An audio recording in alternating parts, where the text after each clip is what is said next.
are now listening to the Fantasy Standard Podcast on Talkdown TV with P and Ryan.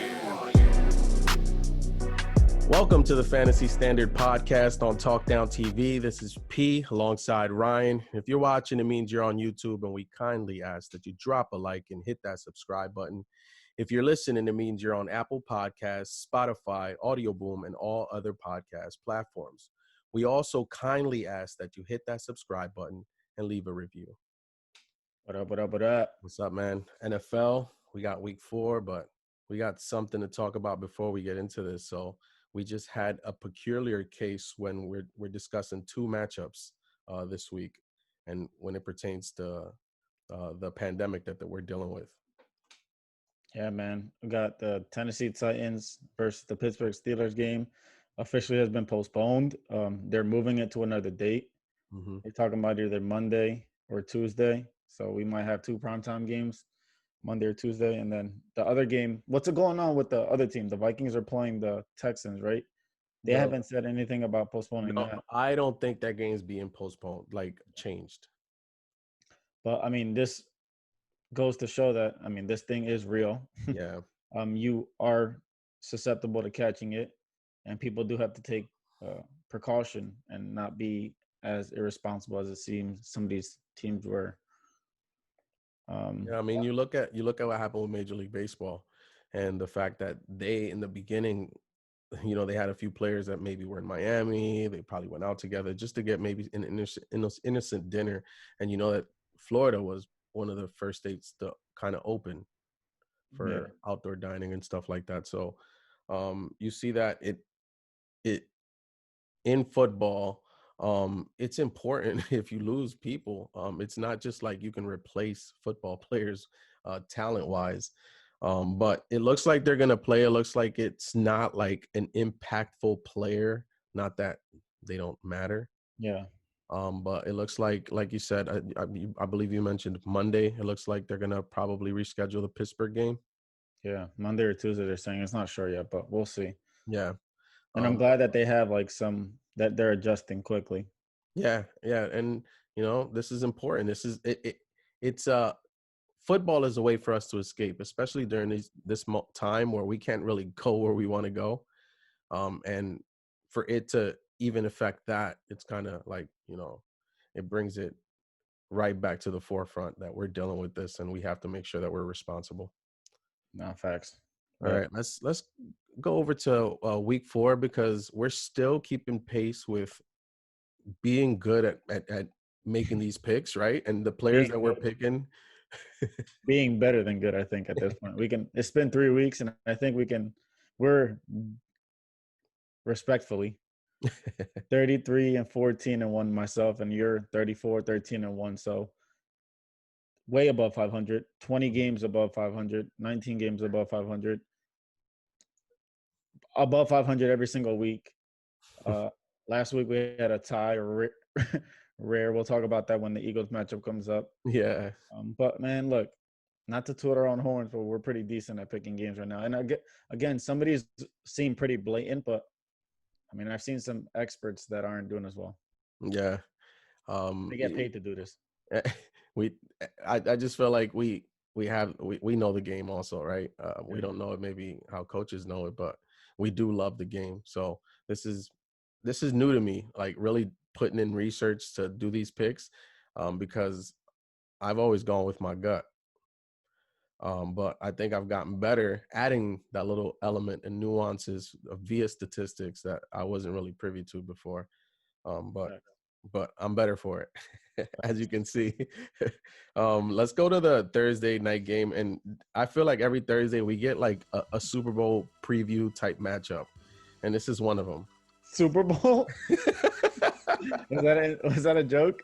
I was trying to deadpan it. It worked, Stupid right? Bowl or Super Bowl? I didn't hear you correctly. Yeah, I think the T was supposed to be. This might be the toilet bowl. This is probably the two worst teams in the NFL. Yeah. Battling for the number 1 overall pick. What's the line? Coaches fighting for their jobs. Man, look, this is going to be an ugly one. A lot of not fantasy relevant players. Mm-hmm. Anybody who was fantasy relevant is hurt. Like, what do you have to look for? What's the line for this one? So right now they got it at a measly over under a 40.5. Wow. And they got the Jets favored by 1, which has been flipping flopping. It's more like a pick 'em pretty much at this point. Who you looking at? Are you looking at anybody? I okay. So when I was doing the research for this one, I said, the Jets, I can just skim that. I'm not really gonna go into the Jets, but I did my due diligence. I feel like there might be some gems, and us, we like mining for these gems that could be in there. I just wanted to drop some nuggets on them first.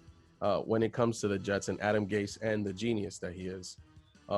The Jets have had 7 Jet running backs with touches this year. this year. 6 of them with more than 3 touches and rushes. Yeah. Not touches, rushes. Frank Gore has 42 carries. All reliable.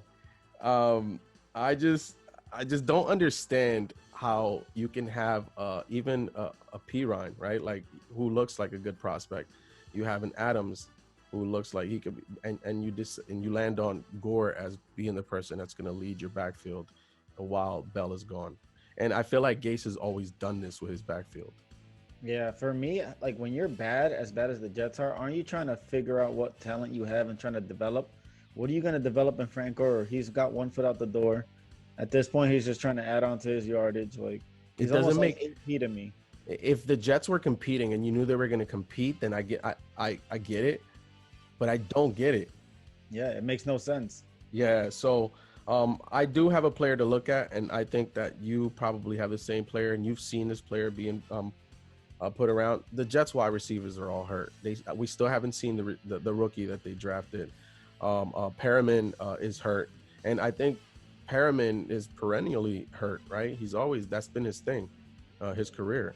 So Braxton Berrios, you see his name, and then you see in game when they're trying to catch up, which is what the Jets are going to do a lot this year.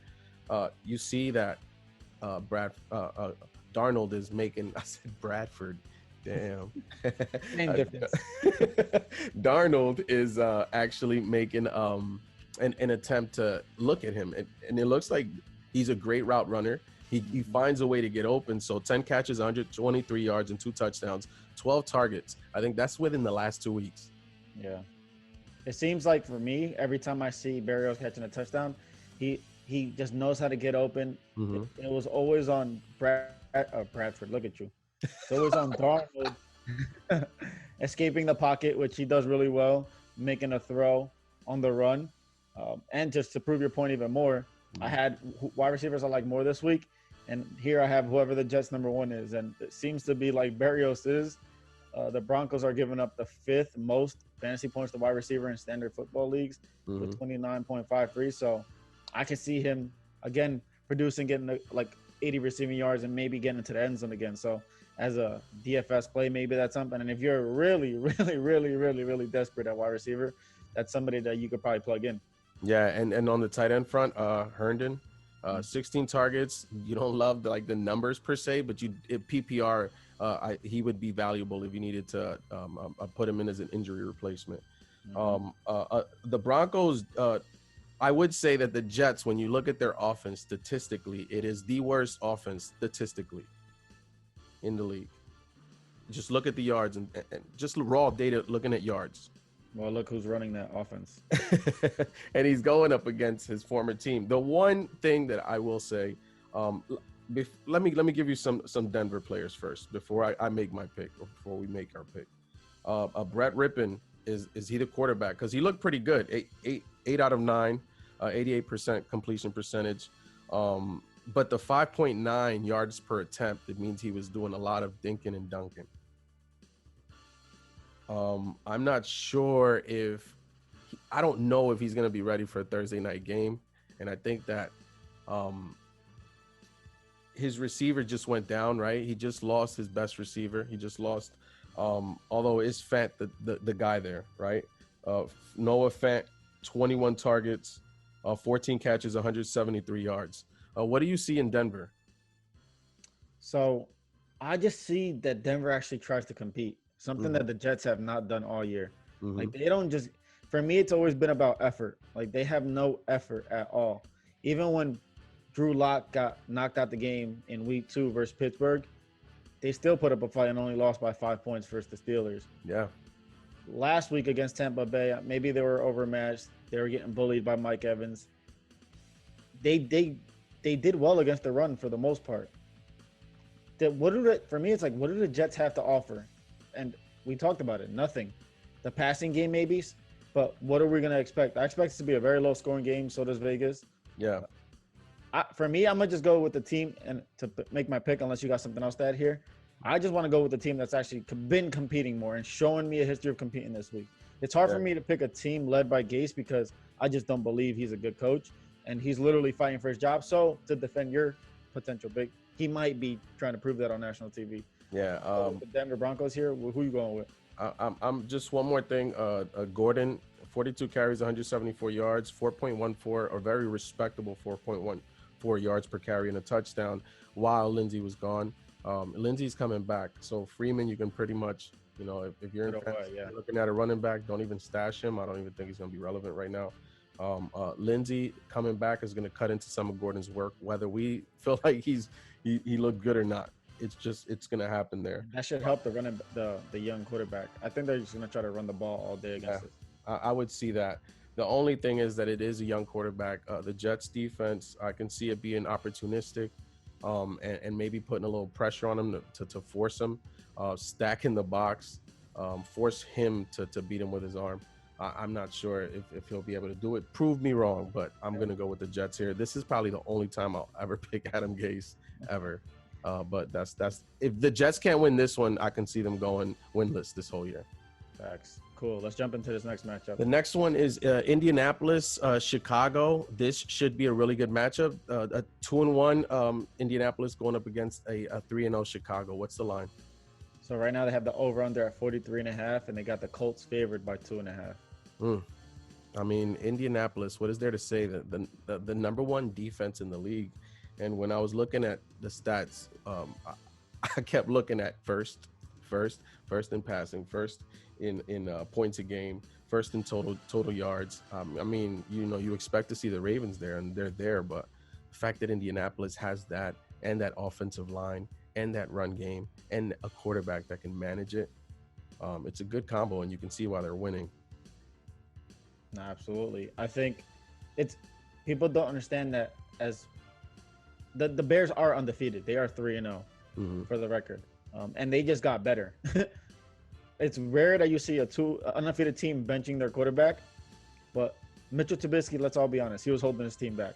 Yeah. You knew this once Nick Foles signed that it was inevitable that he would become the starting quarterback eventually. He was looming.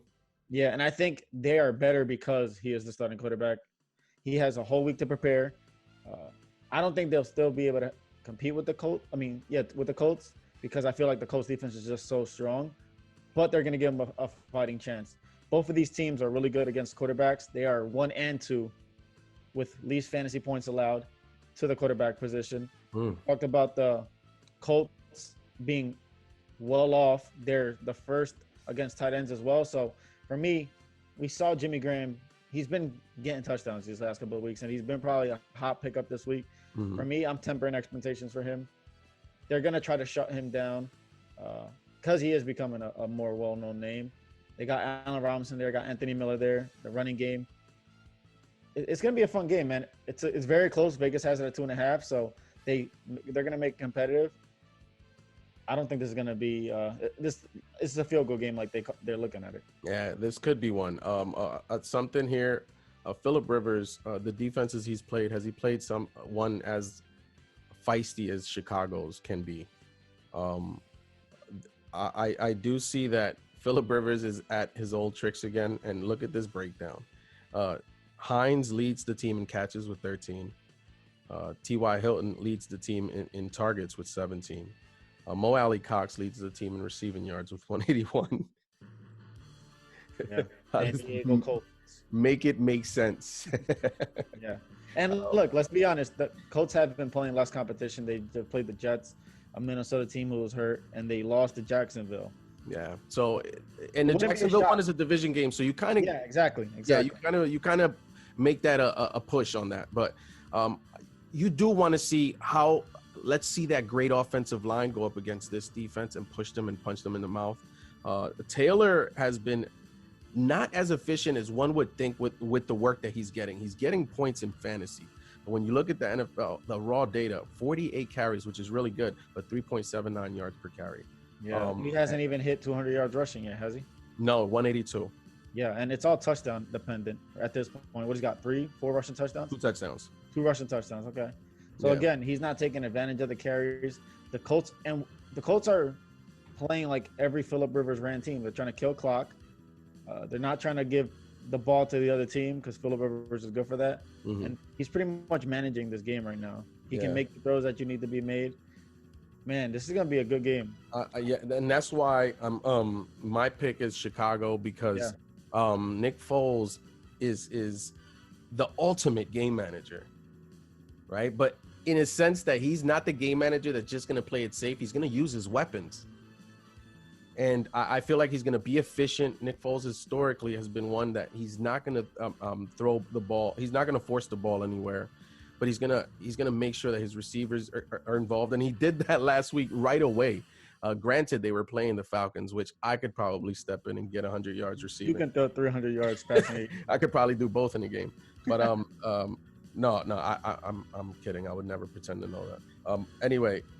I picked the Bears because I feel like this is maybe the chance for Foles to supplant himself as this is my team. This is the coach's last chance because if Foles doesn't work, he can't go back to Trubisky now. No, yeah. I think it's gonna be a close game. Yeah, very competitive. I just feel like the Colts overall defense is better, and I'm just gonna try to go with the better defense. They've been rolling the last couple of weeks. We're going to see if this Colts defense is for real, if they can abuse teams who actually have good talent. Yeah. And we'll find out after Sunday. I'm going to take Indy, though. I'm going to just take the experience at quarterback and coaching. I just think Nagy outcoaches himself sometimes, and he definitely relies on the talent to win him games more than it's actually himself. I feel like hopefully Foles can serve as that on-the-field coach. Yeah, right? Like that they haven't had. I'm giving them a little bit more respect. If it was Trubisky, this line would have been like 5-6. Yeah, they know they're giving respect to Foles. Foles is a really good quarterback. Yeah. So we split on that one, right? Yep. All right, let's go to the next one. The next one is New Orleans Saints, the 1-2 New Orleans Saints going up against the Detroit Lions, 1-2, who are coming off a surprising, I would say, upset victory against the Cardinals. What's the line here? So right now they have it at over under of 40. Oh, I'm sorry. Over under of 54. A lot of points. Not shocking. Give me the over all day. Facts. And they got the Saints favored by 4.5. But man, every time I watch the Saints, and you can probably finish my words for me. Drew Brees. Drew Brees. It's sad to see, man. It's very sad to see. But the man is washed up. He can't throw the ball deep. And if it wasn't for Kamara, this team would be 0-3 probably. Yeah. Last time, I believe these teams played last year. And the game, or it was probably 2 years ago. So the game was 52-38, high-scoring game. So that's why I reference it. It's still the same two quarterbacks, so there's familiarity there. Not much has probably changed in the schemes. This is going to be a high-scoring affair. I expect the same thing that we've seen from Breeze. a lot of Kamara, a lot of dinking and dunking. But he does get Michael Thomas back. So does he get the slant back, right? Yeah, and that'll take looks away from Kamara. So Kamara owners, I know he's been cooking for you the last couple of weeks. But it's time to maybe a little bit, right? He'll still be good. He'll get his touchdowns. I think Kamara is very touchdown dependent so far this year. But he'll still get looks. I think they're gonna get Michael Thomas involved ASAP. Surprisingly, I will have to say that Kamara leads the team in receiving yards and in rushing yards. Not surprisingly, really, but he leads in both. And the New Orleans Kamaras. Yeah, that's exactly what it is. So you're happy to see Michael Thomas is back practicing because now Traquan Smith is even more valuable as someone else on the field, right? So I think it lengthens that team. And Cook, if he's healthy, or the backup tight end, if they're going to play, it makes someone like Michael Thomas is a game changer, a scheme changer, Yeah. right? For this week, when it comes to fantasy, Mhm. streaming wise, and I'm doing it in one league, Mm-hmm. Matthew Stafford is in a prime spot versus Saints with I a, agree. such a high over under, an underdog going against getting his number one receiver back. They're playing the Saints, who allow the fourth most fantasy points to the quarterback position at 28. He's just in a prime spot, man. I could see it going back and forth. And on the other side, Kamara playing the Lions, who give up the fifth most points to fantasy running backs. Mhm. He's gonna do his thing. You just hope that he doesn't abuse like he's been abusing. He's been on fire this last week, and the Lions have been giving up a lot of points to the running back. So Yeah, it'd be a good match. I'm also say that in Detroit, you got to keep your eye on Galladay. It doesn't matter if he's playing Lattimore because Matthew Stafford will get it to him. You know that he loves his number one receiver. If you look at his targets from that one game that he played, 7 targets in that game, and you love that, and he scored a touchdown. First game back. In 3 games with Marvin Jones, 11 catches and 17 targets. And TJ Hawkinson, which is the next person, 16 targets and 13 catches. So Galladay would have easily bypassed all of them if you really prorate throughout the 3 games. So it just goes to show you that Stafford is going to throw it to him. And this was his first game back, so it might have been on a pitch count. Yeah. Besides Galladay, I really like Hawkinson a lot too in this matchup. I like him too. Saints, who give up the most points to the fantasy tight end in the last 3 weeks. Green Bay, I don't know if both tight ends might have scored. Las Vegas, you saw what Darren Waller did to them. And Tampa Bay, what's his face scored? I can't think of his name. Rojo? Howard. OJ Howard had a Howard. touchdown. Yeah, that's right. Sorry. They're very suspect to the tight end. Maybe they just say, hey, let your tight end beat us. And Hawkinson is an athlete. Yeah. He's not a tight end. Yeah, and that's, I mean, AP, he's the Lion King. The offensive coordinator has said that the offense is basically going to go and feed him as the main back. So 43 carries, 209 yards, and 4.8 yards per carry for AP. That is amazing. He's not going anywhere.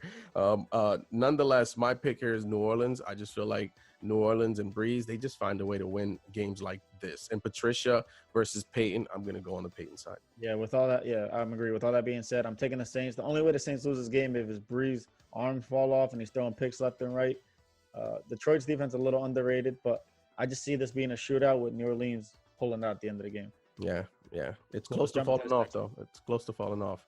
The next one, the next one is Arizona. The 2-1 Arizona coming off a loss to Detroit, going up against 1-2 Carolina, who just surprisingly got their first win of the season. What's the line here? So right now they have it at over under 51, and the Cardinals are favored by 3.5. Okay. Let's look at what happened with Arizona last week. Do you think that maybe they underestimated Detroit? That, and remember how we always talk about Kyler Murray? He plays too chill sometimes. Yeah. I think he acts like he's untouchable and all of this stuff.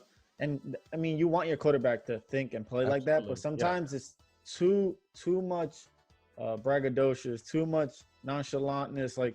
And he makes careless mistakes. He thinks he can make every single throw in the game. And look, he threw 3 interceptions last game. That's one of the main reasons they lost. Yeah. He throws 1 pick and they're winning by a touchdown, most likely. Those hurt them, and they lost the game because of that. I know for a fact they're looking at the film, and the coaches are like, you know what? We have to pull the reins back. He is a second-year quarterback. We have to trust our running game a little bit more. And you can touch on this, but we know they're in a prime spot to abuse this Carolina team. Yeah, I mean, if you look at the yards allowed by the total of the Carolina team on defense, it's startling why anyone would even try to pass it on them. And I feel like Arizona is in a prime spot because you do see Drake getting work and getting that workload, and Edmonds coming in on the passing game. But I feel like this is a Drake game here. This is Drake week. This is Drake week. If you have Drake, and maybe in fantasy you have you have a 2-1 record or a 1-2 record, this is why you drafted Drake where you drafted him, right here.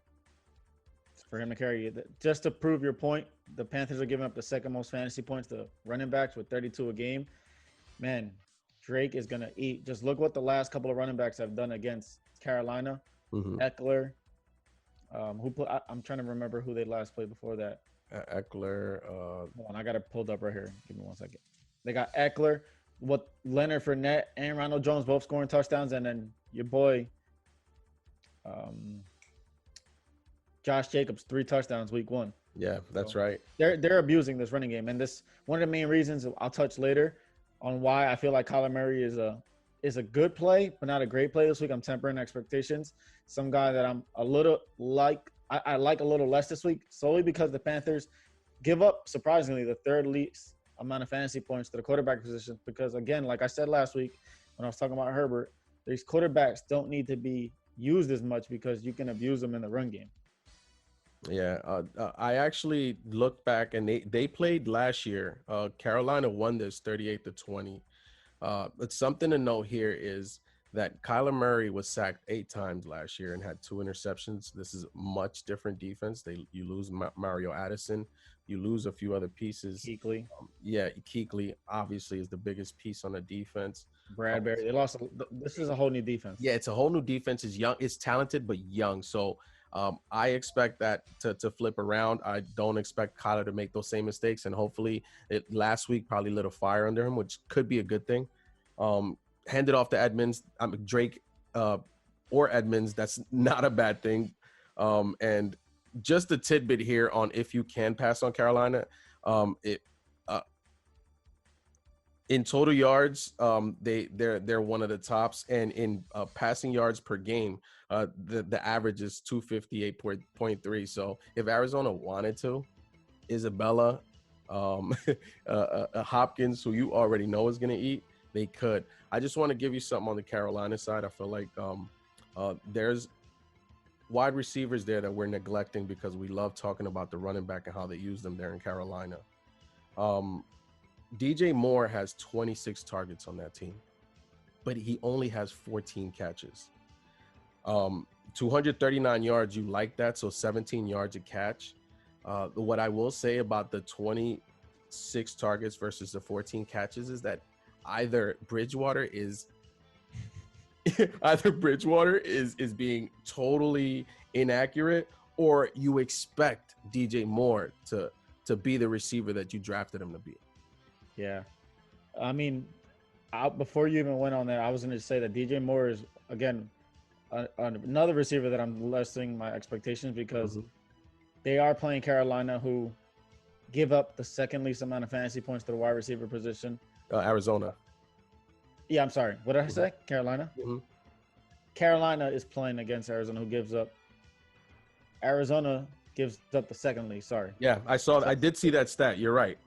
Yeah, and again, this is not to say you don't start DJ Moore. It's going to be a shootout. They're going to throw the ball a million times. Yeah, it's the garbage. Off. Yeah, in garbage point. But I'm just saying, on the surface, it's not a smart play. Patrick Peterson guarding DJ Moore. I can see Arizona maybe getting a pick 6 or getting a defensive touchdown set up because Bridgewater is trying to make a play he couldn't really make. And like you said, play defense and just hand the ball off to Drake, and you can win this game easily. This -3 is very low. I think it should be higher than that. I'm taking Arizona, and I'm not even looking back. I'm not picking. And you look at Robbie Anderson. You look at Robbie Anderson with 20 catches on 24 targets. Robbie Anderson is normally a deep threat, so you maybe also see that evening out too, right? Yeah. Yeah. But we both have Arizona here. There's no surprise there. Surprise us, Carolina. Are you ready to move on? Last week, but I don't think it'll happen twice. Shame on us if it happens. So the next one is Jacksonville Jaguars going up against the Cincinnati Bengals. What's the line here? So it's at 49.5 right now, and they got the Bengals favored by 3. Okay. So the Jacksonville's 1-2, Cincinnati's 0-1, coming off a tie. A nice hard-fought game against the Eagles. So you would say the Eagles underperformed, or that Cincinnati overachieved in that game. And then Jacksonville coming off of that loss on Thursday night, right? That was the Miami, the battle of Minshew versus Fitz. And Minshew didn't show up. Obviously, DJ Chark didn't play in this game. So what are you looking at on the Cincinnati side? When is Joe Mixon going to score a touchdown? Yeah. I think that's what a lot of fantasy experts, a lot of fantasy owners are asking right now, because he hasn't done much this year. They are playing Jacksonville, who does give up the 4th most fantasy points to running backs. So, oh no, I'm sorry. It's on the other side. Yeah. Whoa. I'm all over the place right now. No, you're. I know. We're excited to talk about James Robinson, but we gotta talk about Cincy. What I wanted to say was Joe Burrow is probably one of my favorite plays this week. I have to face him in a fantasy league, so I'm not excited. He is playing Jacksonville, who does give up 5th most fantasy points to quarterback. He does throw the ball a ton, and this is probably why Joe Mixon isn't getting the work that people expected to, because he's playing hero ball right now. He's trying to show to the world that he is a great quarterback, and he is, but I think he's trying to do too much. Yeah. One thing, if you look at the numbers that pop out for Burrow specifically, is that 14 sacks. You don't want your quarterback to take that punishment, because essentially it'll give him happy feet, and it'll have him constantly worrying about the pressure rather than his progressions. But 89 quarterback rating, despite all that, you like seeing the numbers that he's showing: 64% completion percentage, 821 yards. You love that from Burrow. So I can see this being a game where he can put up numbers, because look what Fitz did against Jacksonville, right? Mixon, you don't love the numbers. You see he's getting the touches. He has 52 carries, but 3.15 yards per carry and no rushing touchdowns. That's not good at all. Boyd has stood out: 26 targets, 21 catches, 230 yards, but his yards per catch is 10.95. So he's more of a safety blanket. Before we get off of Cincy, T. Higgins and Mike Thomas, those are two names that I see trending. Joe Burrow, I don't know if has the chemistry with AJ Green. I just don't see it with those guys. I'm not sure if it's just me, right? But I feel like he's trying to get him the ball, but AJ Green is just not producing, and maybe AJ Green is on his way out. So keep your eye out for Higgins and Mike Thomas, because those guys are getting targets, and especially T. Higgins, 15 targets. Over on the Jacksonville side, I know you want to talk about Jacksonville. Before we even get to Jacksonville, one thing. Oh no, go ahead. I'm sorry. No, let's get to Jacksonville. I'm ready to so talk. Before you even jump in, and obviously we're going to touch on James Robinson, but another guy that I'm kind of lower on this week is DJ Chark. The Bengals are giving up the 3rd least amount of fantasy points to the wide receiver position. If anything, they can guard the receiver. They can't guard running backs to save their lives. We know that for a fact. And no, we'll jump into that. Yeah, the Bengals are the 6th best pass defense and the 31st in rush.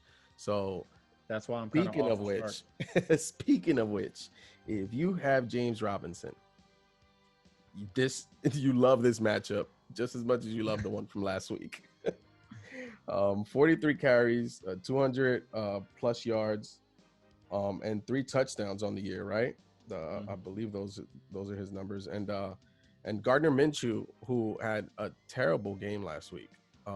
You hope that he bounces back, but I feel like that offense is so much better for Minshew and for the running game if DJ Chark is out there. Even if it's not to get him the ball, but at least to have him in there so that people scheme a player like him. They did play in 2019, and Jacksonville won this matchup 29-17. Guess who was the offensive player of the game for Jacksonville? Leonard Fournette. 29 carries, 131 yards. So you can expect James Robinson to kind of be in that sweet spot. He's touches wise and yards wise. Doing this all week. Zeke and so just to touch on James Robinson real quick, we got Jacksonville playing against the Bengals, who are the 4th worst against fantasy running backs, giving up 26.83. And James Robinson so far this year has accounted for 64% of the rush attempts, while also seeing 10% of the team's targets, and playing a Bengals team who was allowed 545 rushing yards this season and 5 yards per attempt. So I can see him getting to these numbers very easily.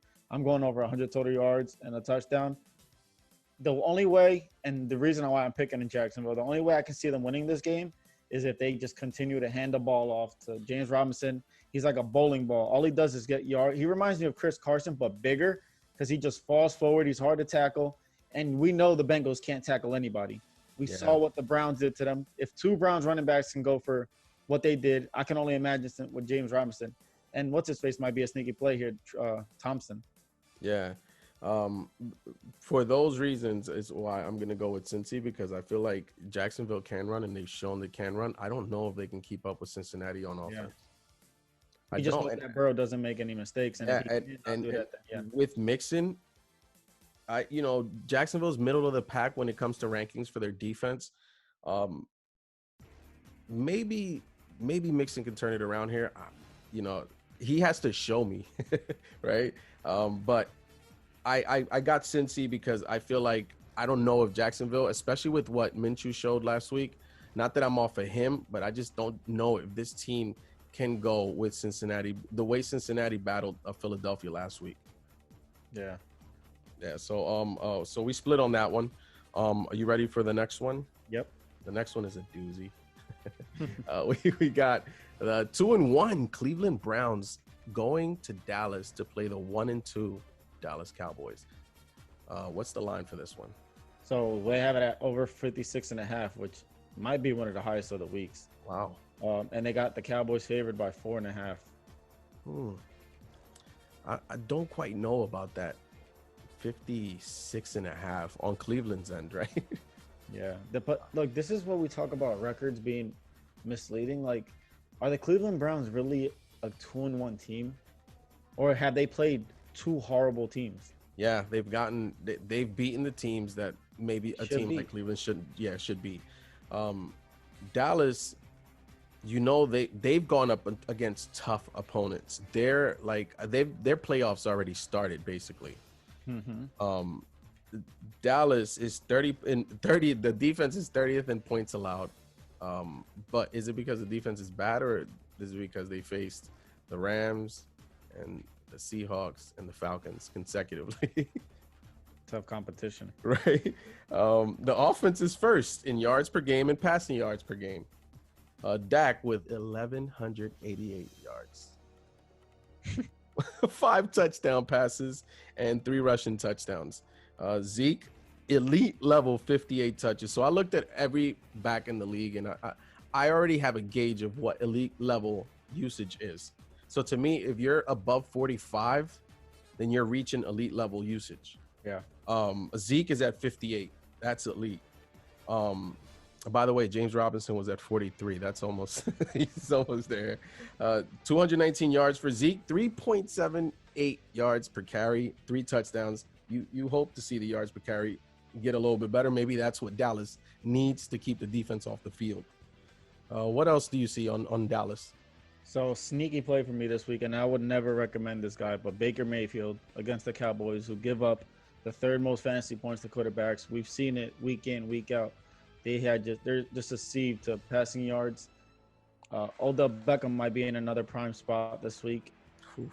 I could see the Browns, if they have any chance to beat the Dallas Cowboys this week, is they're going to have to keep up like the Falcons were doing. This might be like a Falcons-Cowboys game again where they're going back and forth.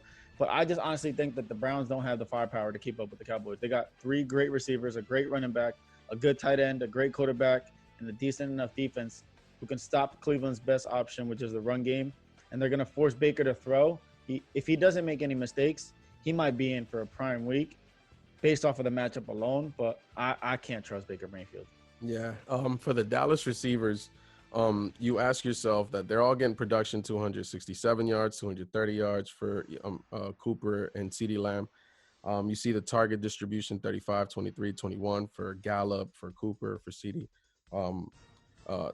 Who's scoring the touchdowns? Because out of all of the wide receivers that Dallas has, Gallup and Cedric Wilson are the only 2 with touchdowns. Yeah, because they're either running it in with Zeke or Dak Prescott sneaking them. Exactly. So, yes, you're going to get yards, but as of right now, it hasn't gone the way that you would want it to if you want a touchdown, if you want a receiver that's going to get you a touchdown. Yeah.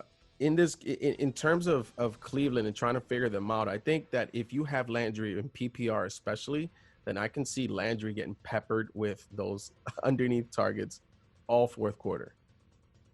Because they're going to have to keep up. I don't know. Dallas is going to try to Cleveland is going to try to keep Dallas off the field with Hunt and Chubb. I don't know if it's going to work against Dallas. Dallas just has too much firepower. Yeah, I agree. They're going to have to abandon the run at one point or another in the game.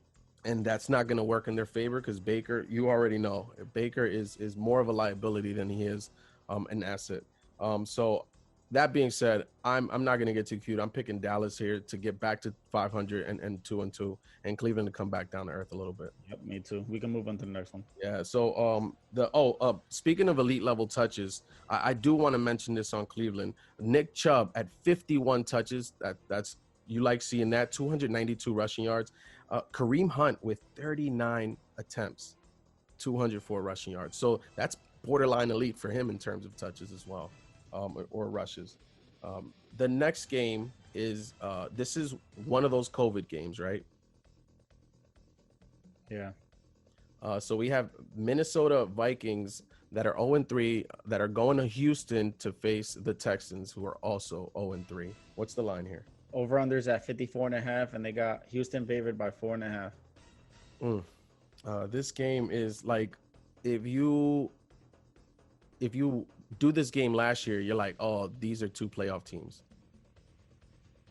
Right now, neither looks like it's the case for them. And it's sad to see, but because Minnesota's defense is 30th in yards a game, 30th in passing yards a game, and 31st in points. That's not a recipe for success. I don't care who you have at running back on offense. What do you see here on Minnesota's offense?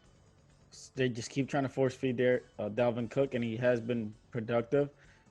It questions at what point are they going to have to give up feeding him so much and actually trying to throw the ball to keep up with some of these teams. Because, yeah, he had an amazing game, over 170 rushing yards, and they still lost. So maybe that's not the answer. In the games that they were a little bit more competitive, they were throwing the ball.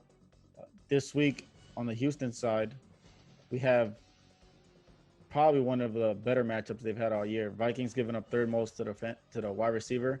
So Fuller looks like in a good spot, and whoever else is healthy over there is Cook's healthy, is what's his face, Still's healthy. Yeah, Randall Cobb also. Maybe David Johnson out the backfield.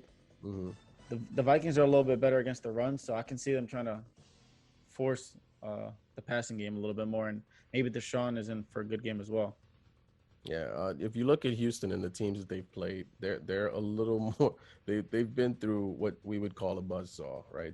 They started the season with Kansas City, then Baltimore and Pittsburgh. So yeah, when you look at their numbers and you look at their rankings on offense, they're 31st in rushing, which makes sense, right? When you play Pittsburgh and the Ravens, and then in passing, they're 18th. So at least you know that they've played good opponents fairly well. I can't say the same for Minnesota. I'm not sure if I'm maybe speaking off base, but I just feel like you said, Watson, prime spot. 4 receivers over 100 yards receiving. Fuller, Atkins, Cobb, and Cook. 4 receivers over 13 targets, I believe the number was. So Watson, I can see, like you said, David Johnson. I can see Watson. I can see this being the game that Houston gets over hump and gets their first win. Yeah. Kirk Cousins is the one thing that I looked at and I said, wow, this is poor quarterback play. 59% completion percentage, 620 yards, 5 touchdowns, 6 interceptions. That is not going to cut it. Yeah, I agree. I think the Vikings defensively, we see that the injuries are really affecting them. The secondary is looking like they're being abused every single week. The defensive line is hurt, and they're allowing almost 30 points every single game over that. And they're getting, I mean, they've had decent matchups. They haven't had the same battles that Houston's had to battle with against those stud teams. But I just feel like Minnesota, they're gonna have to. I don't see how they can win this game without Dalvin Cook just going insanely crazy. And it seems like he has been every single week, and they still find a way to lose. And even He's not the problem. Exactly. And even in that case, I still have confidence, right, that Deshaun is going to find a way to pull it off because of the 30th in yards a game, 30th in passing yards a game, that you know that they're not going to be able to stop Deshaun Watson. Yeah. At the end of the day, I'm going to take the better quarterback. And despite it being led by his coach, who isn't the best, I think Deshaun Watson is just the better quarterback, and I'm taking the Texans here. One last thing. Jefferson, who had a breakout week last week, everybody went to the waiver wire to go get him, and rightfully so. For this week, I'm not sure if you get a performance that you're looking for. Okay, so Thielen has played all year, 12 catches, 170 yards, 3 touchdowns, 21 targets. Jefferson's already at 12 catches, 245 yards, and a touchdown on 15 targets. Now, if you look at his last game, 177 yards, that's most of that. So will he be a stud? Yes. Will he be a stud immediately? Maybe not. Don't expect that. Houston is a third in the league in passing yards allowed per game. So there you have it. We're both picking Houston, and we're going to move on to the next game, right? Mm-hmm. All right. So we got Seattle going up against Miami, the 3-0 Seattle Seahawks going to Fitzmagic, 1-2 Miami Dolphins. What's the line? Fitzmagic land. It's over under 52.5, and they got the Seahawks favored by 6.5. Oh man, when you look at Seattle, you look at their defense, and they're 32nd in yards. They're actually fairly good against the rush, but then 32nd in passing offense against. So it's not looking pretty there. But if you look on the offensive side and the things that Russ is doing, he's cooking. 925 yards passing, 14 touchdowns passing, and 139.1 quarterback rating. He's the MVP right now, right? And definitely in line for, I mean, they've been in these shootouts with these teams, so maybe that's one of the reasons. Yeah. And look, it goes to show you the Seahawks defense is really bad right now. The only thing they can do is stop the run, and they do have great linebackers. They do have a good defensive line, so that's maybe the reason. Mm-hmm. They only give up fifth most. They allow the fifth least amount of fantasy points to running backs. So Myles Gaskin's owners. I mean, Myles Gaskin got so many targets last week against the Jaguars because they were winning the whole game. Yeah, exactly. Not because, I mean, he's a decent player, but let's be honest. Yeah. He's not somebody you can rely on every single week. He's not in a prime matchup. They're underdogs. They're not going to be running the ball. Only way I can see it is if he's getting receiving work out the backfield. I do love the Fitzpatrick and Davante Parker stack this week. You just start your passers and you start your receivers against the Seahawks because, again, they're always in shootouts. Teams always have to come back against them, and they just can't defend the pass. They are second worst against quarterbacks, and they are the worst against wide receivers in fantasy football. I'm telling you right now, if you have Davante Parker, he is on your bench this week, you are making a mistake. Yeah. You have to start him. Yeah. Carson going down for Seattle. Who is the running back? Is it Hyde? We at the show like Homer, Travis Homer. Homer for Homer. Yeah. Every time he's on the field, he just makes plays. He looks explosive. He looks comfortable. So I think they like him there too.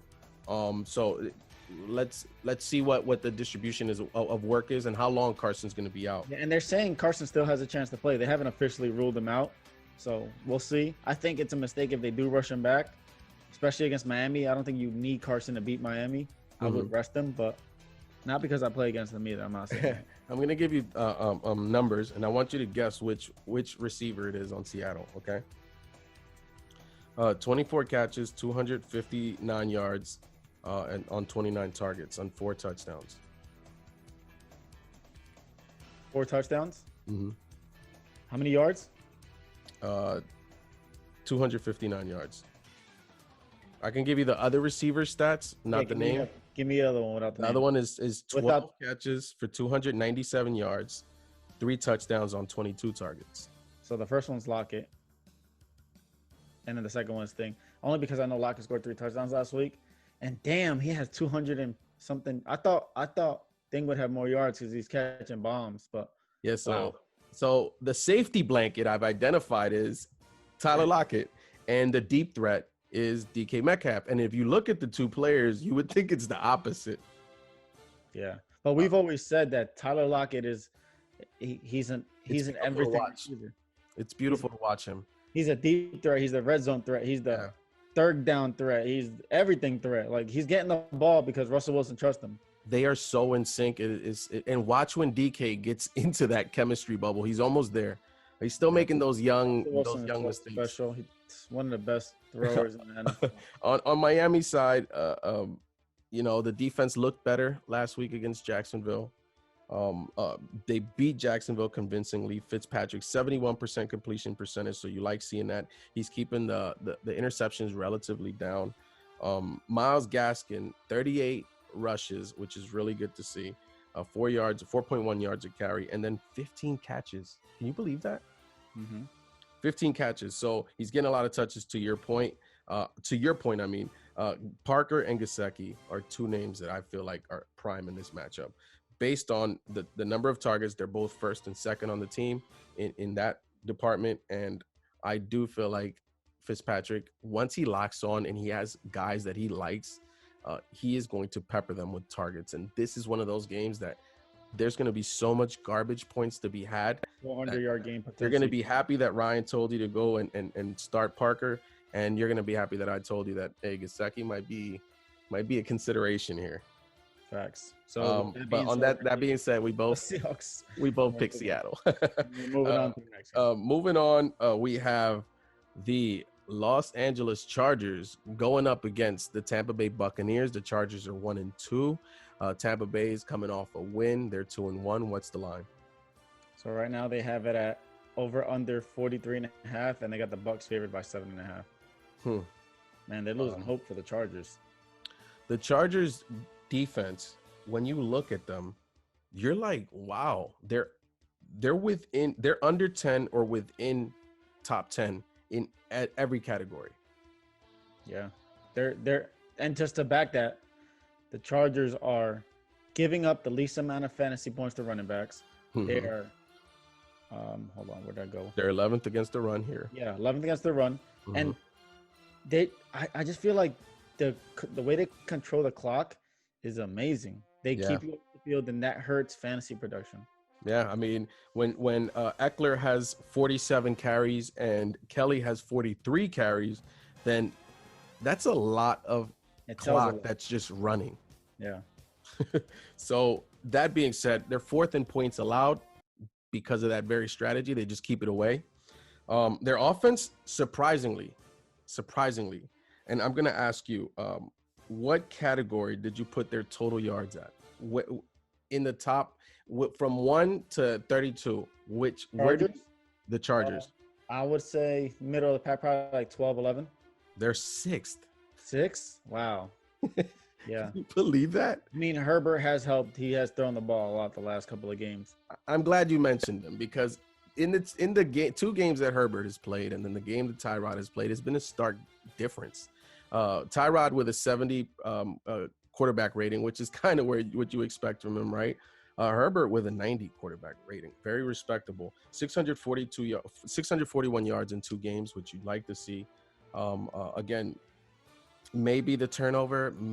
There's some plays that you would like him to be a little cleaner on, but he's still young. I think he went to do a play action and he went the complete wrong way. If I believe they said that Tyrod is going to start. That's not good news for Hunter Henry, who, if you look at the stats receiving wise, 16 catches, 206 yards on 23 targets. Yeah. Second only to, it's obviously, Keenan Allen. That's an obvious. Yeah, whoever the Chargers start this week at quarterback is worrying me, because the Bucs are just not giving up points to them. They're fourth least. They're giving up the fourth least amount to the quarterback at 15.95. I mean, Herbert gives them a better chance to put up more points, but do you want to put up more points or do you want to win?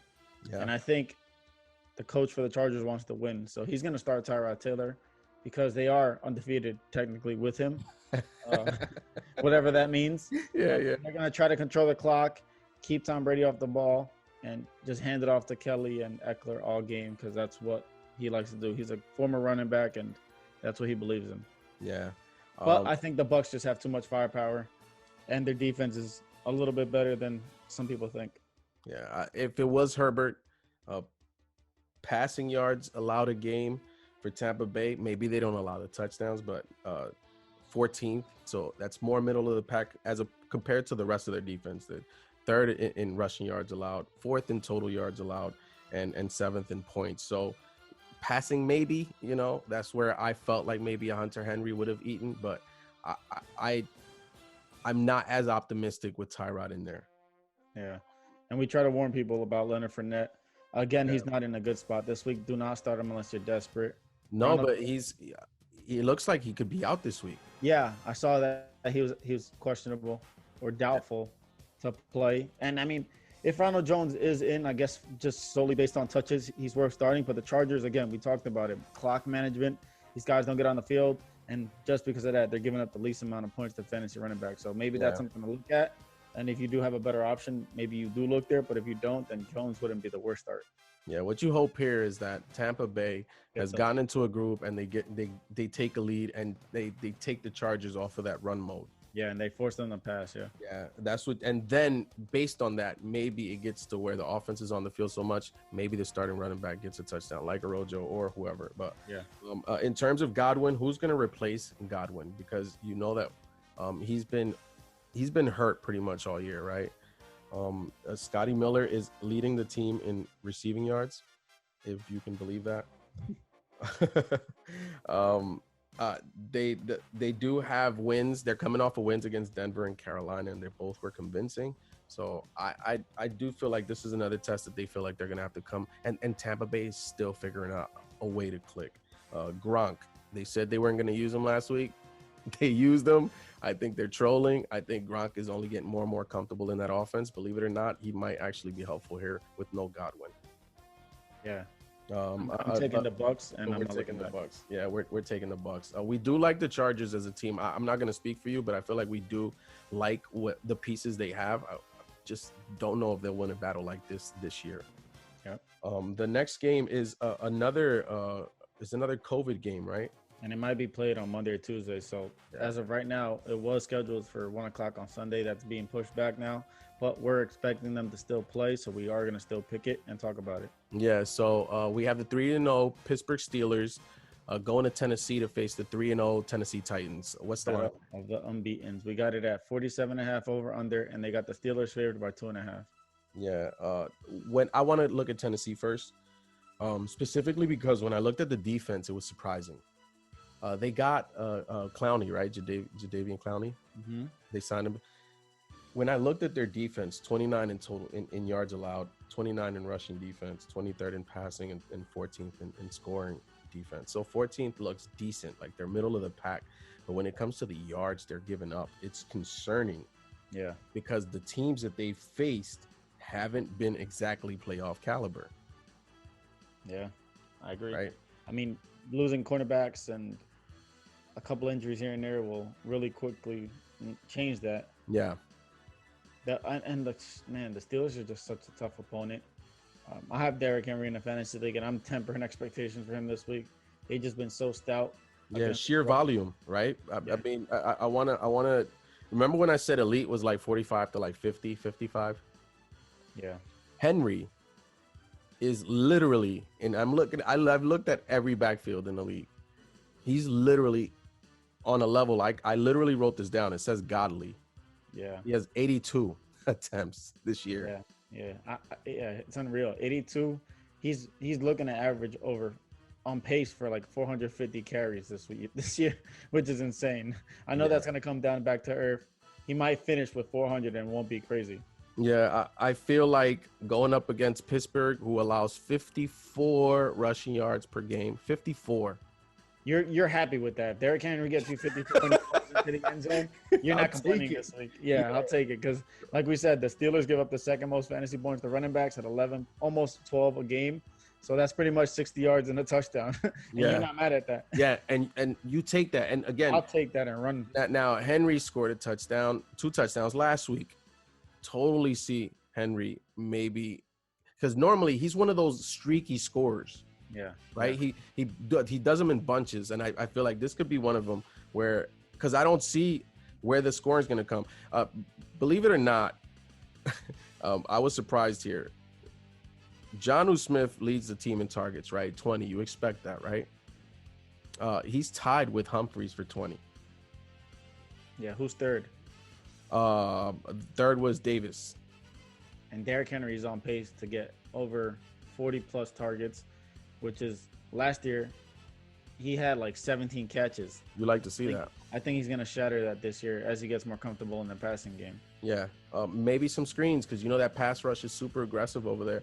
Tannehill, this is going to be a nice test for him because Tannehill has looked good this year. So hopefully it doesn't revert back to a version we all in the back of our minds remember pick six Tannehill. We knew that he would throw a pick six at some point. We haven't seen that in quite some time. Hopefully he doesn't revert back to that in this game. On the Pittsburgh side, we have Connor, who's back to his, running back one ways. I know that you loved him before the year started. We loved him here. Deontay Johnson with a concussion. 5 people. Ben is back to his old tricks. 5 people with more than 10 targets on Pittsburgh. Yeah. He's been steady Eddie this whole year. Hasn't been the best, but he hasn't been the worst. And that's exactly what you get when you draft a player like Big Ben. You would hope that I think in a game like this against Tennessee, they're just going to keep punching each other in the mouth, just run. I could see this game getting over fast and it being very low score. I could see like 20-something, 3-point victory. Steelers maybe pull out at the end. If Big Ben comes out and they're turning the ball over, or if James Conner turns the ball over, Tennessee can probably steal this one, but I trust that the Steelers defense is that good. Yeah. And they are. I just feel like Big Ben is picked up where he left off, right? Yeah. The one thing is that are you going to get away Ben, which is a much different version than the version that he plays at home, regardless of if there's fans in the stands. Which version of Ben are we going to get because he's been solid and limiting the turnovers? I have Pittsburgh. I feel like it could be a close game, and it looks like even Vegas has it as a close game. That's where it's dangerous because Tennessee, they stick around these games and they figure out a way to win them. That's how they got to the playoffs, and that's how they got so deep last year in the playoffs. Yeah. But I still think that Ben being back, Ben will win this. It's if you're gonna ask me, Big Ben or Tannehill, Tomlin and Vrabel, who I think highly of. I'm still gonna stick with Pittsburgh on this. Yeah, me too. I'm not gonna get cute. I'm taking the Steelers overall. Yeah, Chase Claypool, by the way. I'm not gonna say anything else other than Chase Claypool. The next Juju's gone. The next game we have is the 2-1 Baltimore Ravens, who just got pretty much embarrassed on Monday night, going up against the 1-2 Washington football team. What's the line here? So right now they have it at over under 45.5, and they have the Ravens favored by 13.5. On the Ravens, we have Lamar, who's probably coming off of the worst game of his career, including his rookie year, right? Yeah. We saw what the running backs look like. It looks like Edwards is getting more involved. I feel like Ingram is starting to become the odd man out. Yeah, I think, and I feel like he's comfortable with that. Yeah, I don't feel like he's a selfish guy because I feel like his role, he still has it. Yeah. I just feel like they've lessened it. Yeah, I think they're trying to keep him fresh for whatever reason. And maybe they're just riding out hand. Gus Edwards is killing the game as far as yards per carry. I don't know what that exact number is, but I know it's pretty high. Mm-hmm. As far as matchups goes this week, I feel like the Ravens were humiliated on national TV, and they're going to come out and try to humiliate the Washington football team, who this week might be without their number one pick this year. They're battling an injury. He had a strain. Yeah, growing, right? Yeah. Yeah. Bounce back game, man. Mark Andrews, the I keep saying Redskins. The Washington football team is playing. They give up the 5th most to the fantasy tight end. So, if Mark Andrews, if you ever want to have a game, not because I have him on, you have him on my team, but this might be a week where he bounces back and shows people that he's not trash. Yeah, and in deep leagues, Boyle. Yeah. Dart throw. Boyle could be a chance. To answer your question, Gus Edwards, 18 carries, 129 yards, 7 yards a carry, and that is by far. Dobbins is actually better in yards per carry, but he has 8 less carries and roughly 50 less yards. So slowly Gus the Bus is moving up. The RB1 there is Lamar, 32 carries, 182 yards. So he's actually close to like superstar level touches when it comes to a running back. I'm not gonna lie. When I look at Hollywood Brown's numbers, they look decent on paper, but I just feel like there are so many points left on the field. Whether it's Lamar overthrowing a ball or maybe it being off of Hollywood Brown's hands, I wish that, because nothing stands out other than 18 targets for Hollywood and 17 for Andrews, and that's it. Yeah. So you dread seeing the Ravens behind again, because it just, that passing game just did not look good. Yeah, with Washington, I've been saying it all year as a fan. QB change is coming. I don't know if this is the week, but it's coming. Dwayne Haskins is not a competent quarterback. If you haven't seen it through 3 weeks, I don't know what else you need to see. We got to get Allen in there. We got to see what he's capable of. Make McLaurin more of a threat. Actually be able to throw the deep ball. They're not going to be able to run the ball against the Ravens this week. They're giving up fourth least amount of fantasy points to their running back. We saw what they did with Clyde Edwards-Helaire. He looked all right, but for the most part, he was getting stuffed all game. Yeah. They were winning majority of that game, so he got fed with touches. But they are really good against the run. It's ridiculous over there in Baltimore. So with the Washington football team, I just don't understand. I like what your coach did, actually. The other day, your coach came out, Ron Rivera said, at some point, you're no longer a rookie, right? At some point, you're already past that line of demarcation, whatever it is, that, you're no longer considered a rookie. You're getting reps. You're starting. So, like you said, be on the lookout for Kyle Allen, because he did bring him from the Carolina. Gibson, will they work him in more? That's the question of the year, because they're still getting McKissick a lot of carries. It doesn't make any sense. Terry McLaurin doing what he does, 25 targets, 269 yards and 16 catches. Logan Thomas, number 2 on the team, with 24 targets, but 12 catches for 94 yards. That is atrocious. If you have Logan Thomas, you hope that he gets you a touchdown, but that is unless the quarterback changes, Logan Thomas, I wouldn't even put him in my lineup. Yeah. Anything else in this game, man? Before we, the Ravens, I don't want to spend more time on this. Yeah. Let's go to the next matchup. The next matchup is another one that's a doozy. We have the 0-3 New York Giants going up against the 2-1 LA Rams, who just came off a loss to the Buffalo Bills. A very tight game. What's the line here? Have over under at 48.5, and they got the Rams favored by 12.5. The second largest of the week. Wow. So I don't have nothing to say about the Giants. I actually do, and I wrote it down because I wanted to share how it was startling to see. The Rams first, their defense is middling. It's mostly in the middle. Having a game against the Bills will do that to you. But if you look at the first game against the Cowboys, they held that Cowboys offense to 17 points. So which Rams defense is it? On the offense, they're looking good. Third in total yards, third in rushing, seventh in passing, seventh in points. You like seeing that from that offense. Man, you feel bad for the Giants because there's no way they're going to keep up. I have a startling stat for you. The leading rusher on the team for the Giants is Daniel Jones, and he has 4 yards rushing. Shame. So there's nothing really promising on the Giants. Daniel Jones, Danny Dimes, you feel like that. I feel like that offensive line is one of the worst in the league, and it starts and stops there. Unless you get some help there, it doesn't matter, because even Saquon looked terrible behind that line. I agree. Right? One thing on the LA side, I wanted to say, Henderson is beasting. His stock is up. 35 carries, 201 yards, 5.7 yards per carry, and he did it against Buffalo, so you can't say he hasn't done it against a good defense. Cooper Kupp slowly worked his way up to being the number 1 receiver. 18 catches, 228 yards, and a touchdown. Leads the team in targets with 24. I feel like Woods and him will be back and forth all year on that. Anything else with this game? Nah, man, I can see all these guys. I expect Henderson to eat with such a high spread. They're just gonna keep feeding him.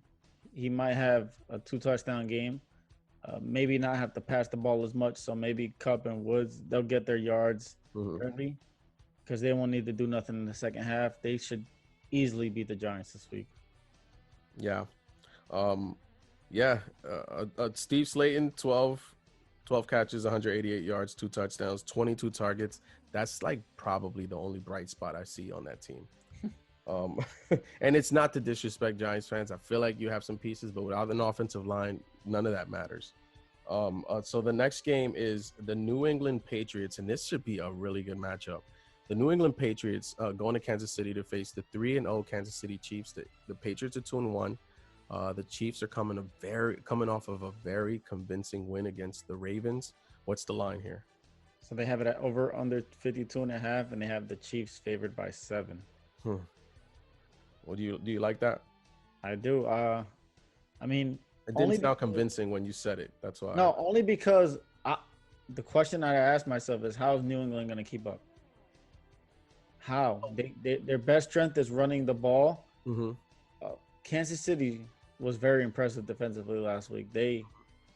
I don't know what it was. Maybe they had Lamar's playbook or something. I don't know. But they're playing another running quarterback. The only way they can really attack Kansas City is on the ground. So unless Cam is getting 4 rushing touchdowns, which he's probably capable of, I just feel like Mahomes just keep beating you up. There's too many options. There's too many people to defend.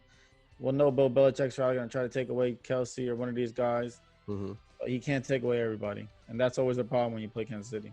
They played last year. KC won 23-16. Much different offense, I would say, for New England. This is more of a run offense.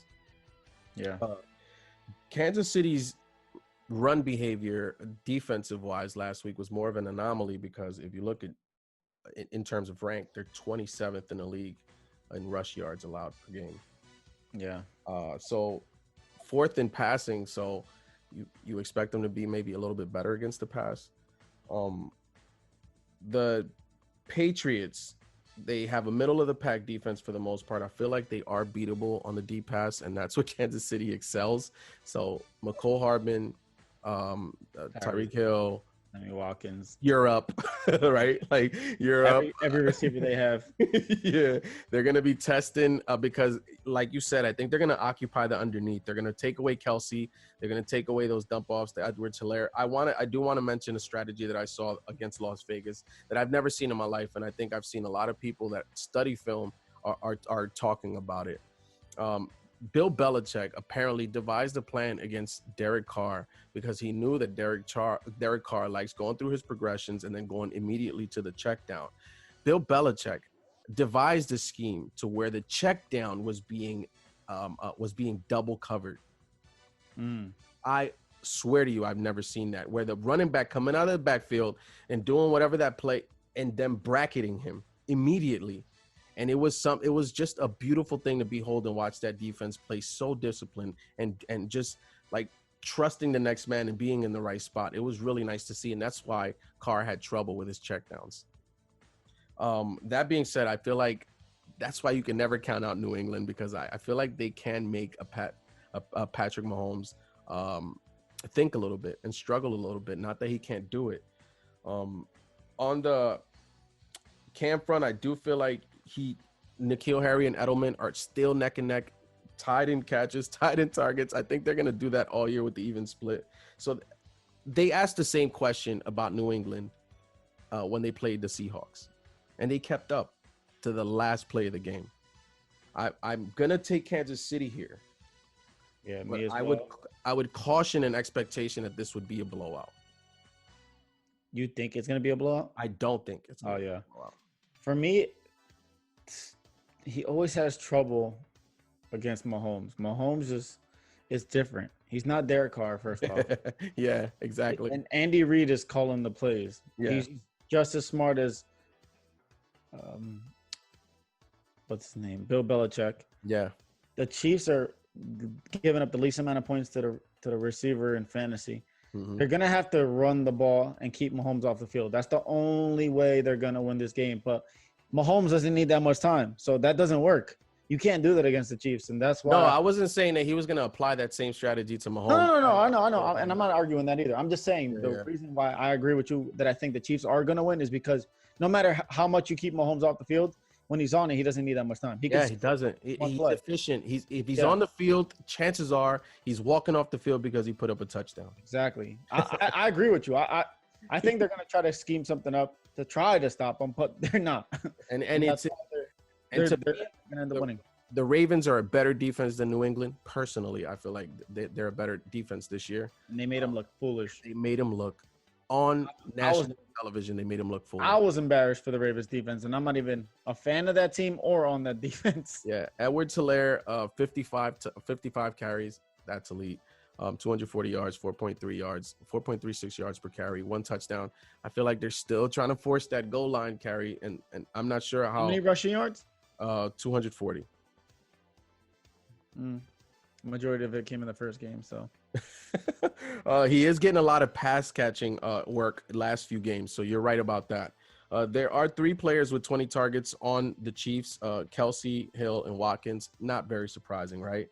Anything else from this game? Nah, man, I'm taking the Chiefs. And we're just going to keep it moving. Yep.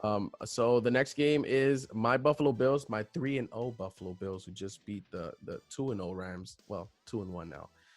Going up against, and we're going into the Death Star to face the Las Vegas Raiders at 2-1.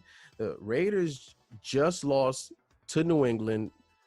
They gave them a decent game. New England ended up destroying them. But what's the line here? Another high over under for your new and improved Buffalo Bills. 52 and a It feels half. like it's climbing every week. Yeah, I keep saying the dollar version Kansas City Chiefs, and they're favored by 3 points, which is a little disrespectful. I feel like every week we have to say that, but it's okay. It's got to be like 6.5. Yeah, the Raiders are home, but like, who cares? Yeah. Josh, we mentioned an MVP candidate in Russell Wilson. I'm going to tell you that I think Josh needs to be maybe in the same conversations. 71% completion percentage, 1,038 yards, 9.7 yards per attempt. You know how good that is. 10 touchdowns, 1 interception, and that 1 interception was caught by our tight end, and it was wrestled away from by a player. So there's the 50-50 ball. Singletary and Moss. I wanted to talk about this because I do know that you're high on Singletary this week, and you're going to mention why. Is Moss, because he's back in practice, does that mess up your expectations for Singletary? Nah, I think Moss, we know what he is. He's a change of pace guy. He's a receiving back. And he's going to get his looks. He's almost like Kareem Hunt is to the Browns, with a little less experience, so they trust him less. I think they trust Singletary more in helping pass block and stuff like that. So coming off an injury, they're probably going to limit him a little bit more as well to just try to keep him fresh for the whole year because they're going to need him if they do make that playoff push. For me, and I'll touch on this after I talk about Josh Allen real quick. Man, I've said it. I'm not shocked, but I'm impressed because I've always felt like Josh Allen had the potential to do exactly what he's doing. Before this year, this man never threw for 300 yards in a game. And so far, 3 games in, he's averaging 346 yards passing a game, which is top tier. Yeah. Competing with Russell Wilson and all these guys. Besides Russell Wilson, I think Josh Allen has been the best football player in the NFL so far this year. He's had 1 bad half of football that I've seen. And that was last week against the Rams in the second half where he could have made a couple of better choices, but he's still growing and he's still young. Yeah. He has room for improvement, and hopefully they are looking at that stuff and they can be like, hey, we gotta come away and we can't let that happen again because we are a better team than what we showed out based off what they had done in the first half. To touch on the running backs and why I love Singletary this week, man, the Raiders get abused by running backs. Yeah. Holy crap. They are giving up 35 points to the running back position, the worst in the NFL. If you look what they have given up just the last weeks alone, they have played the Patriots. Rex Burkhead dominated them for 3 touchdowns. Kamara abused them. McCaffrey abuses everybody. Wait, Sony Michel had like 8 carries for like 100-something yards on him. Exactly. So this is why I feel like Moss won't hurt him. He'll only help. Yeah. Start all running backs against the Raiders. Moss might be a what the heck flex if you're in deeper leagues and you're very, very desperate. If he's healthy, Yes. somebody I would play. But Singletary, you're starting in every single format.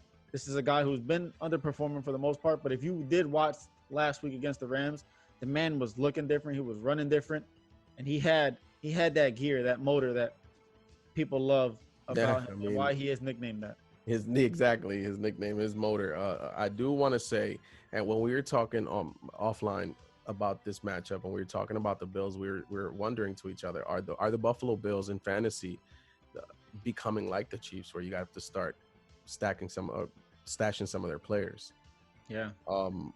I know obviously Stephon Diggs with his 28 targets, 288 yards, that looks beautiful. But did you know that Cole Beasley has 228 yards on 20 targets, and he's number 2 in the team in both of those categories? That's a lot of yards. I didn't know he had that many yards, to be honest. So if you look at Cole Beasley and you look at his percent owned, he's still probably out there, maybe not in deeper leagues, maybe not in 14-team leagues or 16-team leagues.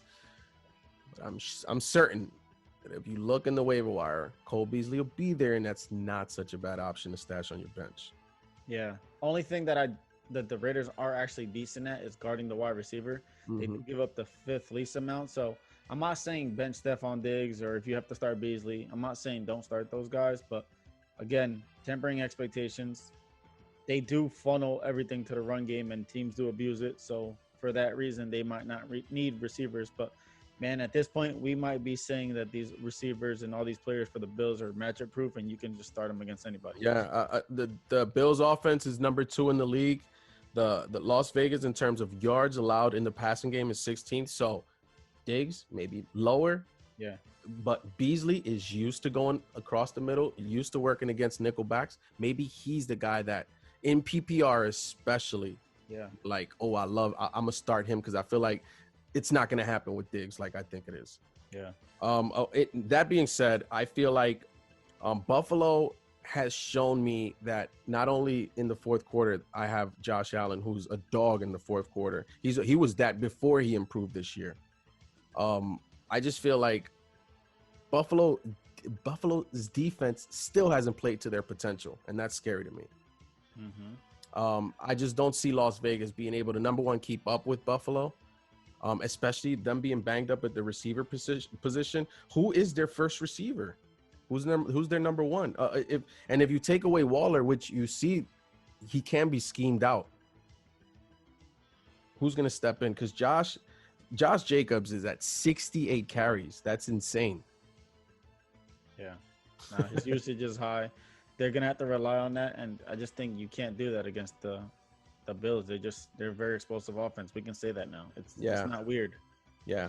That being said, we're both taking the Bills, and we're going to move on to the Sunday. Yeah. One more thing. Hunter Renfrow, 11 catches, 142 yards, 14 targets, and really he's only been playing the last 2 games, so something to note.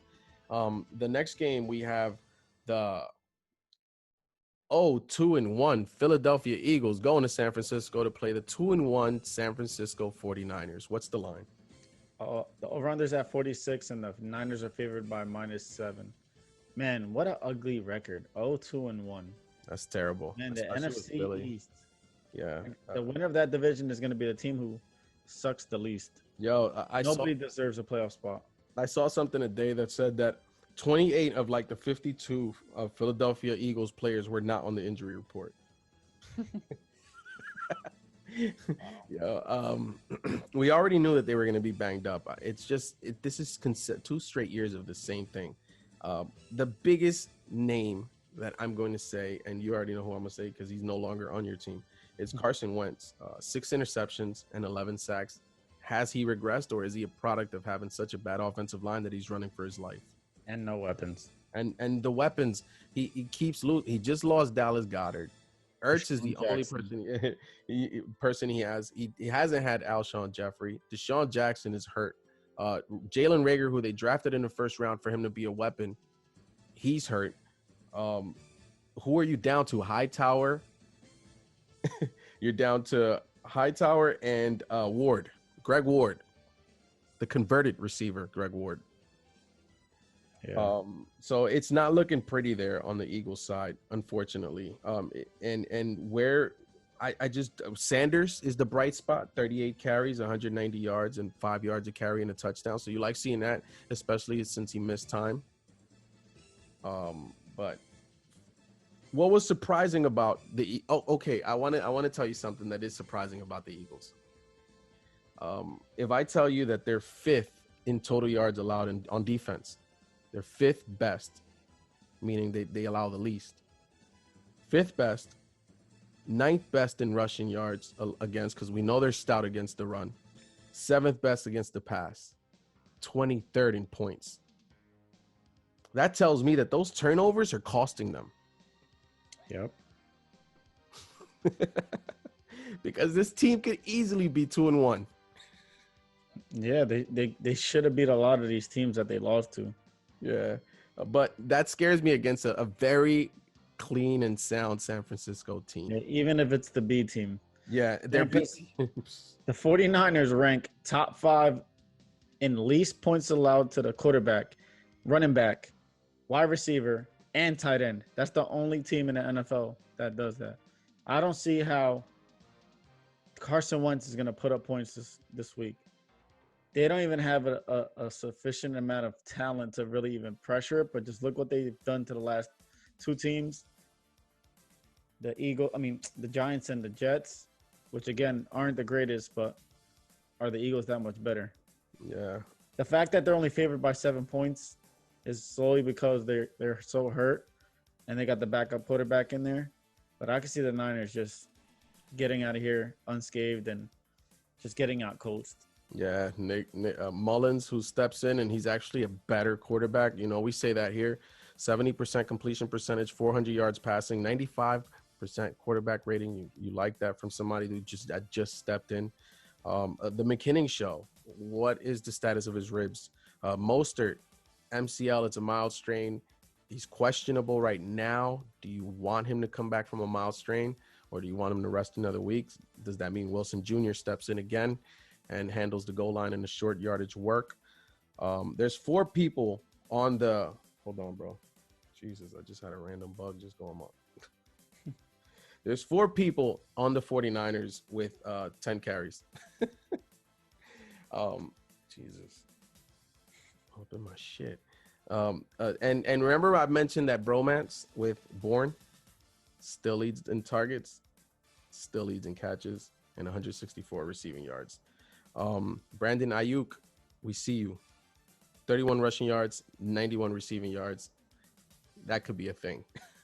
Yeah, he looked good. Yeah. That being said, we got the Niners. Anything else you need to say? Debo Samuel coming back, hopefully week 5, they're saying. So Oh, big news. Big news. He's practicing, right? Mm-hmm. Yep. Okay. And then last but not least, we have the Monday night game. We have the Atlanta Falcons, who are 0-3, going up against probably the worst team they could be going up against right now, and the 3-0 Green Bay Packers on the Aaron Rodgers revenge tour. What's the line? Over under 56.5. Over all day. And the Packers are favored by 7. This matchup is unfortunate for Atlanta. Aaron Rodgers is gonna just go off. They're coming off of 2 games where they've blown 20-point leads. Yeah. Right? And I'll tell you that, they're not going to have that chance this week against the Packers. They will not go up early. No. And if they do, they're going to lose again because Aaron Rodgers will come back. Green Bay's defense, you look at them, they're middle of the pack, which is decent because their offense is top 5 in almost every category. Second in total yards, second in rushing, 6th in passing, and 1st in points. Yeah. So that tells you they can go toe-to-toe. A-Rob playing crisp ball, 9 touchdowns, no picks, 121 quarterback rating. That is amazing. Jones, we mentioned elite number of carries, 50 carries, 300 yards, and 4 touchdowns. His touchdown numbers are going to be crazy, just like they were last year. Lazard, does Adams play? If he doesn't play, then you like all of the other options on Green Bay, like a Lazard, like a Tunyon, and maybe even Jace Sternberger. Yeah, Sternberger.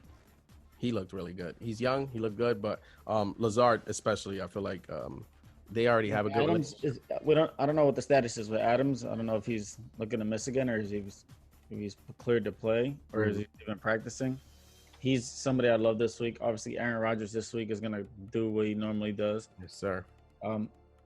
The Packers are suspect against the run, so maybe Gurley is in play here. Maybe he does score, but again, they're going to be playing from behind a lot, and I feel like the Packers. I feel like the Falcons always just abandon the run and just force Matt Ryan to throw the ball 1,801 times.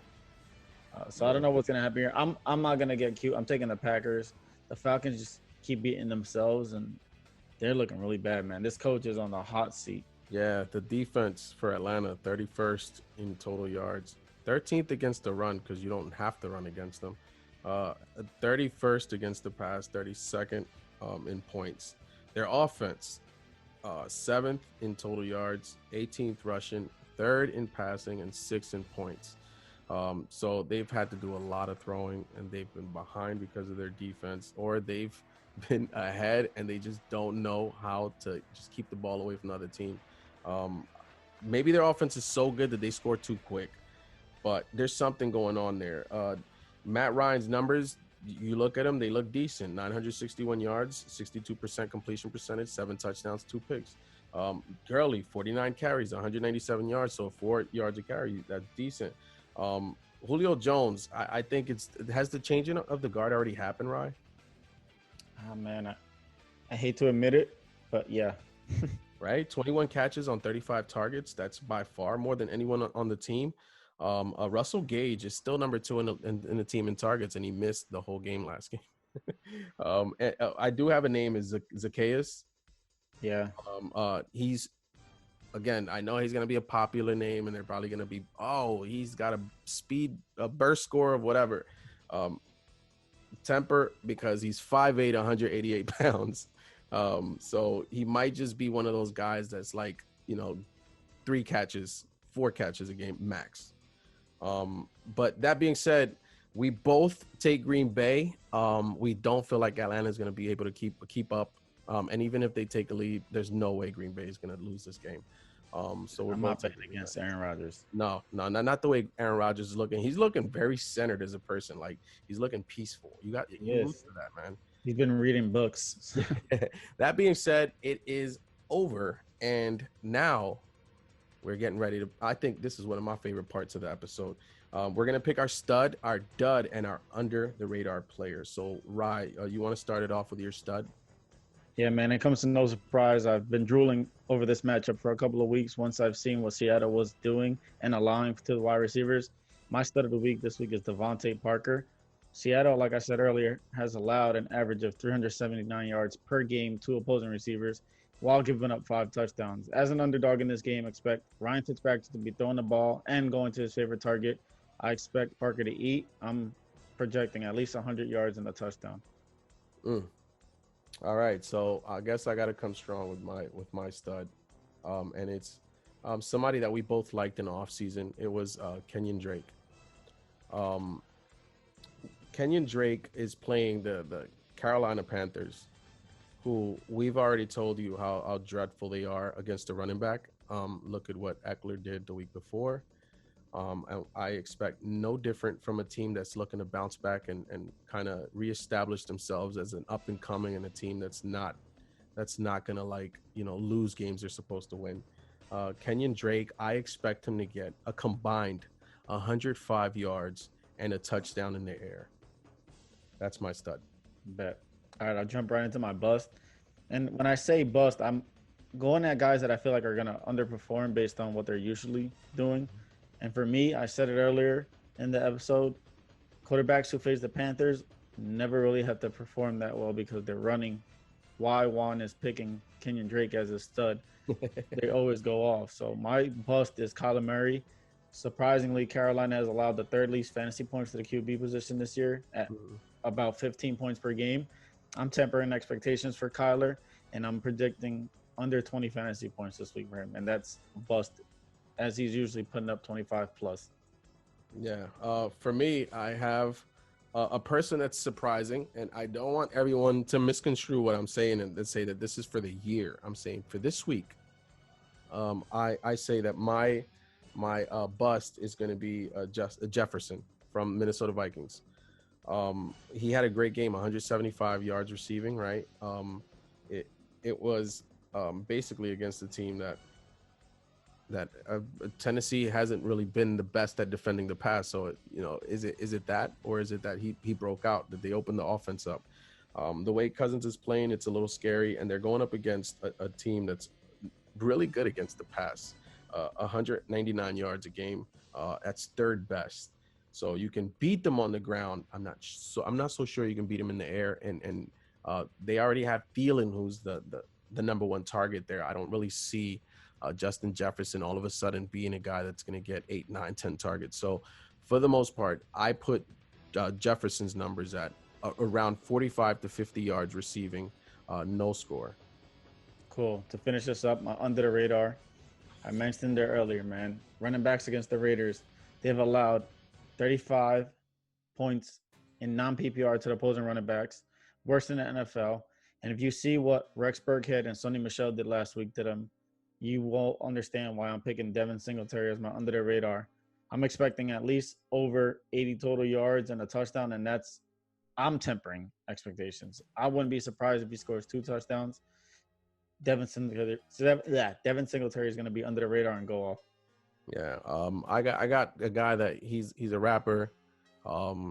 He's his job is to go under the radar, right? He's not the number one receiver, so he's supposed to go, and hide himself somewhere in the field and find a soft spot to be a security blanket for his quarterback. He did that for Dallas. He's doing that even better for Buffalo. I like Cole Beasley. You look at his numbers, you have no idea that. I think in his Buffalo career, Cole Beasley has failed to get 6 catches, I think about 4 times or some strange number like that, which is ridiculous to know. And that's a bulk of it playing with Josh Allen, 2019 version Josh Allen. This offense is open, and it looks like you said, the Raiders might be a little more difficult to pass against on the outside, but maybe the Josh Allen yards come from Cole Beasley. Maybe that connection comes. I think that my guy, my boy, Cole Beasley, you're under the radar. Facts. Cool, man. Well, that's wrapping this up, and we got week 4 underway starting Thursday with that amazing game between the Broncos and the Jets. Hope you guys all enjoy that. We're still waiting to see what's happening with Tennessee and Pittsburgh. We'll be back next week, as always, with our picks. If you are picking along with us, make sure you drop your comments below. Let us know who your stud, bust, and under the radar picks are for this week. If you got to this point of the episode, just drop a like and subscribe so you don't miss these episodes when they do come out. And we do appreciate you guys listening and watching. Anything else, man? No, it's a wild week. It's a wild season so far. We're having fun.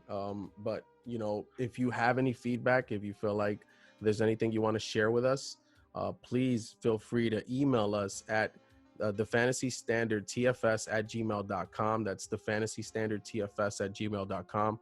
We're very quick to respond.